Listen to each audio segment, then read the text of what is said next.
night, Novak. These kids are good. Did he surprise you with the level that he played? How much did you even know about him beforehand? Congrats to him for particularly in the third set playing some great tennis. I watched him play. I didn't know much about him, but I watched him play, and I knew that he possesses great quality tennis from the baseline, especially the forehand side. Moves well, very talented, and he's got into as a lucky loser to main draw, so he really didn't have anything to lose. So he played great and deserved to win. I was more surprised with my level. My level was really bad. And that's it, these two things come together. He's having a great day, I'm having a really bad day, and that's, results as a negative outcome for me. Novak, do you think the fact that you didn't play as well as you normally play was because you haven't played since the Australian Open, or was it also because you haven't played here for a while and these conditions are pretty unique? I mean, it could be both, to be honest. I'm not so sure. I'm going to obviously analyze what was done, what could have been done better. And then move on. I do play fewer tournaments, so I'm more selective with my schedule. So of course it's not a great feeling when you drop out very early in the tournament, and especially here I haven't played 5 years. I really wanted to do well, but it wasn't meant to be. We move on. Novak, tough loss. So do you have an idea of your schedule going forward right now? Like, you think you're going to be in Miami or focus on? Yeah. So I mean, for the moment, Miami's there. So let's see. Let's see. Obviously, it's 10 minutes ago I was on the court, so I'm still hot-headed a bit. I need to take a day or two and then see what I want to do next. Novak, as that match progressed, obviously he was playing some outstanding tennis, but did you have a feeling that maybe he was just also going to come off the boil? No, if I didn't make him, but I really didn't make him. I mean, I helped him play well, and I didn't help myself at all. I mean, I made some really terrible unforced errors and just quite defensive tennis, and not much on the ball in the third, and that's it. He just stepped in and he used the time that he had, and he was playing more free and more aggressive than I did, and going for his shots. And that break on 3-2 in the third was enough. Just a bit of windy conditions today. Completely contrary to what I was having in my training sessions these days in the first match. But still, it's not an excuse. I should have done much better, but again, credit to him for pulling it off. The last couple of years, you mainly are playing in the run-up to a Grand Slam. I feel like this is the first time in a while you've just been sort of playing on the tour. Yeah. And is it? Not really. I mean, I haven't played what I mean. 5-6 weeks. Right. So I can't really say I'm part of the tour really as all the other guys, because But what I'm saying is that there's not something. Yeah, I understand. I mean, I haven't played here 5 years or Miami, so I get your point. But Is it different mentally coming in if you're not like pointing towards? I mean, I wasn't enjoying not playing in the Sunshine Double last couple of years. I really wanted to play. So yeah, it's different, but again, it's not like I made a mistake for coming here. I really wanted to come, and I enjoy being both Indian Wells and Miami. Last one. Novak, do you feel there was anything you could do in retrospect to change the result? And any thoughts about, we're so used to your being in full form and having titles this far in the season. Yeah. Any thoughts about this season? I could have done everything differently. I mean, as I said, very poor performance from my side. And yeah, no titles this year. I mean, that's not something I'm used to. I mean, I was starting the season, most of my career, with a Grand Slam win or, Dubai win or any other tournament. But it's fine, it's part of the sport. You have to accept it. Some you win, some you lose. Hopefully I'll win some more. I'll still keep going, and I guess every trophy that eventually comes my way is going to be great, obviously, to break the kind of a negative cycle a little bit that I'm having in the last four tournaments where I haven't really been close to my best. Last one. It's an amazing feeling, you know.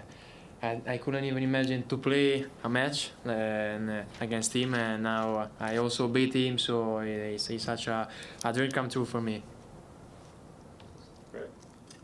Luca, do you still have the poster of Novak on your bedroom door? Yeah, I do. Yes, I have. Every time that I go to bed, I see Novak. So, and I think that starting from now, I will keep going. Yeah, for sure. No, I'm kidding, but yes, I have it, and I think that I will keep it.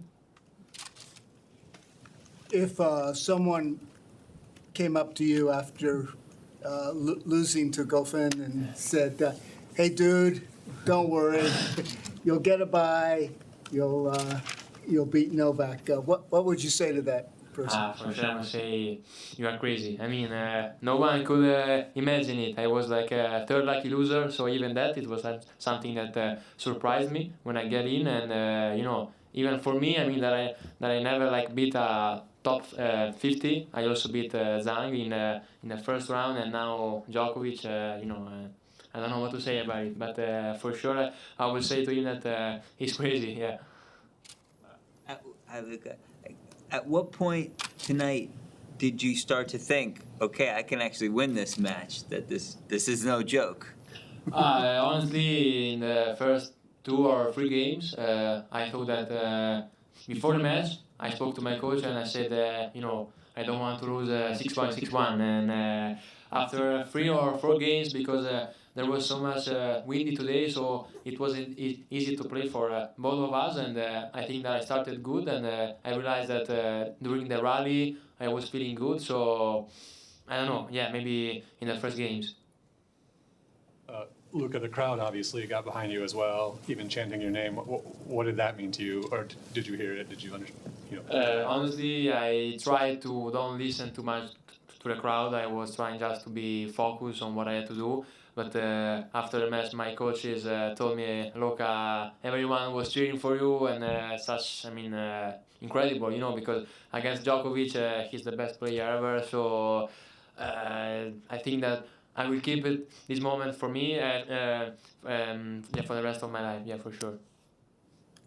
Congratulations. Thank you. When you were in Japan last year, Yeah. you played Challengers 3 weeks in a row.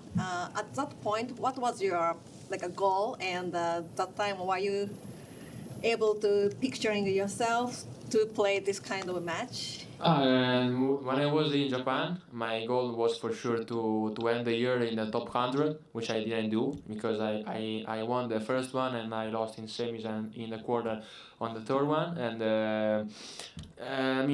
I couldn't imagine like to be in March here now top 100 and beating Djokovic.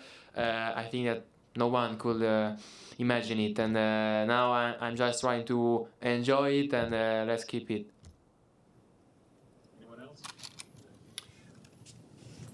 Was the match, when you were playing the match, was it as you expected for it to be, or what did you expect it was going to be like in the match? And, afterwards, did you realize about that whole, it was what you wanted or expected, rather?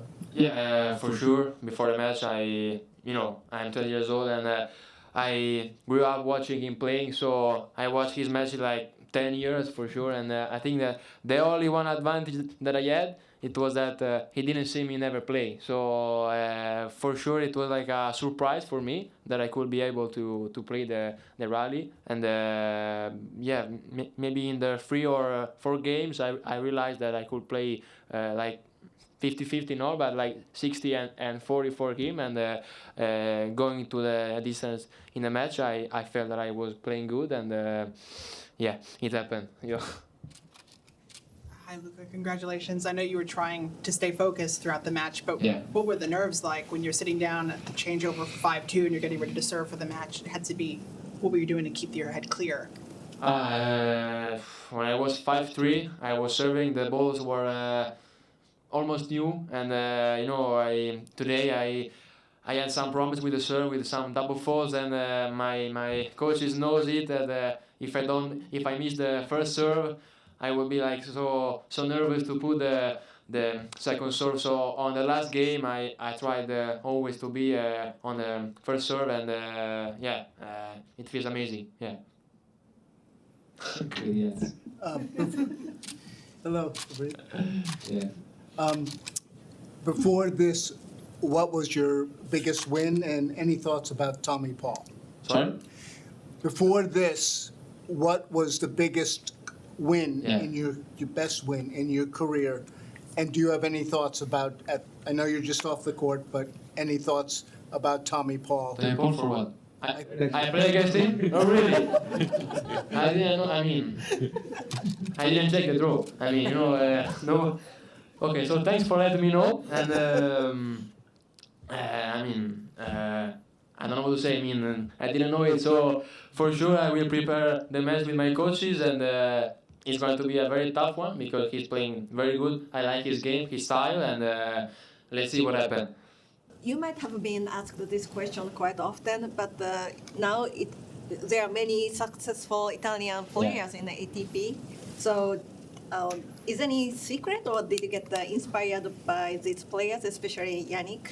I don't know if there is some secrets, but for sure like me, as all the Italian players look up to Yannick and to what he's doing.